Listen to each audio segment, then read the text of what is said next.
যেহেতু একটা বিয়ের অনুষ্ঠানে যাচ্ছি, তার তরফ থেকে আমরা ক্ষমা প্রার্থী। আমাকে সতর্ক করে রেখেছে, ভবিষ্যতে যেন এই কাতার না। আমরা সবাই যদি সচেতন হই এবং নিজ নিজ দায়িত্বটা আমরা যদি সঠিকভাবে পালন করি, তাহলে আমার মনে হয় যে এই জায়গাটা থেকে আমরা উত্তরণ করতে পারবো।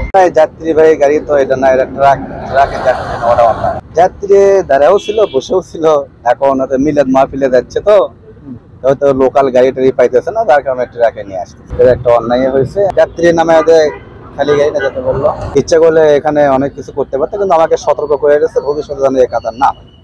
আসছি, এসে বাচ্চা এখানে এসে বমি করলো। জাস্ট মোড়টা ঘোরার জন্য আমি হেলমেটটা মাত্র খুলছি, হেলমেট পরে হাইওয়েতে, এই যে এখানে বাইপাসে জাস্ট করছি। আচ্ছা, ভিতর দিয়ে আসছি, হাইওয়েতে আসি, ভিতর দিয়ে আসছি। তো ঝুঁকি তো রাস্তায় তো সবসময় ঝুঁকি থাকে, বাট হাইওয়েতে যতটুকু ঝুঁকি, সিঙ্গেল রাস্তা অতটুকু না, ধীরে ধীরে আসছি আমরা। আচ্ছা, এটা।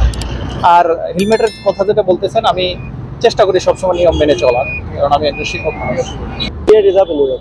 ড্রাইভার আমি আনি নেই, ওটা একটা বাসায় রেখে আসছি, এই আর কি। গাড়ি কাগজপত্র আছে মালিকের বাসায়, আমাদের কাছে নেই। মনে না থাকার কোনো কাগজপত্র না আনার কারণে এটাই ভুল। আমার কাছে এখন কোনো কাগজপত্র নেই, কোনো কিছুই নেই। ক্ষমা প্রার্থী চাও আর কি। আমরা পাবনা ডিস্ট্রিক্ট, আপনার ফরিদপুর থানা, কোনাইনগর ফরিদপুর থানা থেকে আসছি, আপনার জন্তিয়ার গ্রাম। আমার ছোট বোনের বিবাহ, এই বাসটা ভাড়া করা হয়েছে। এখন উনি ড্রাইভার, আমরা জানি যে উনি ড্রাইভার এবং ওনার কাগজপত্র এবং গাড়ি কাগজপত্র উভয়ই আছে, কিন্তু এখনকার আমরা দেখলাম যে তার কাছে কিছুই নাই। বাংলাদেশের বর্তমানের প্রেক্ষাপটে এবং একজন ড্রাইভারের কাগজপত্র, লাইসেন্স এবং গাড়ি কাগজপত্র অবশ্যই পাশে তার কাছে রাখা উচিত।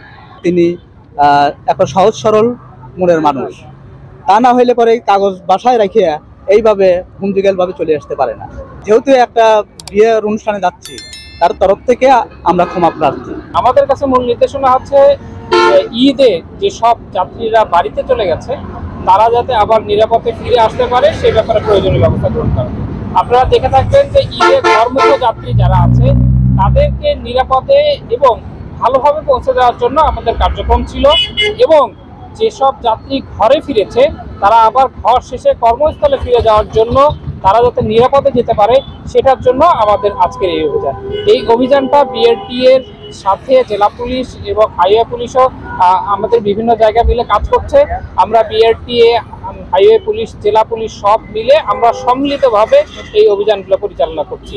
আমাদের চোখে বেশ কয়েকটি অসঙ্গতি পড়েছে, বিশেষ করে ফিটনেসবিহীন যানবাহনের যে রাস্তায় যে চলা, সেই জিনিসের পরিমাণ ঈদের সময় বেড়ে যায়, যার কারণে আমরা রাস্তায় ফিটনেসবিহীন যেসব যানবাহন আছে সেই সব যানবাহনগুলোকে আমরা বেশি করে জোর দিচ্ছি এবং তাদেরকে আমরা আইনের আওতায় নিয়ে আসছি।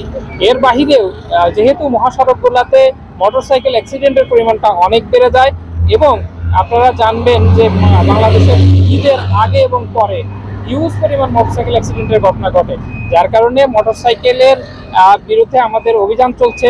বিশেষ করে হেলমেটবিহীন যারা আছে সেটাতে কিন্তু মৃত্যু ঝুঁকিটা বেড়ে যায়, যার কারণে হেলমেটের বিরুদ্ধে যে অভিযান সেটা চলছে। আমরা সবাই যদি সচেতন হই এবং নিজ নিজ দায়িত্বটা আমরা যদি সঠিকভাবে পালন করি, তাহলে আমার মনে হয় যে এই জায়গাটা থেকে আমরা উত্তরণ করতে পারবো। আজকে আমাদের এখানে মোট 5টা মামলা হয়েছে, তার মধ্যে ফিটনেসের মামলা হয়েছে 2টা, হেলমেটের মামলা হয়েছে এবং 3 জন যাত্রীর মামলা হয়েছে। এই অভিযানটা হচ্ছে চেকপোস্ট হাইওয়ে পুলিশকে সাথে নিয়ে মাননীয় সচিব মহোদয়ের নির্দেশনা অনুযায়ী ঈদ পরবর্তী উপলক্ষে প্রতি বিভাগেই এই চেকপোস্টটা পালিত হচ্ছে, এবং মহাসড়কে অবৈধ যান এবং হেলমেটবিহীন কোনো গাড়ির চালক যেন মোটরসাইকেল চালাইতে না পারে, এবং যারা অবৈধ যান চালান এই অবৈধ যান যেন সড়কে না নামতে পারে, এই উদ্দেশ্যেই আজকে আমাদের এই অভিযান এবং চেকপোস্ট। আমরা এটাই দেখতেছি, কোনো অবৈধ যান যেন চলতে না পারে।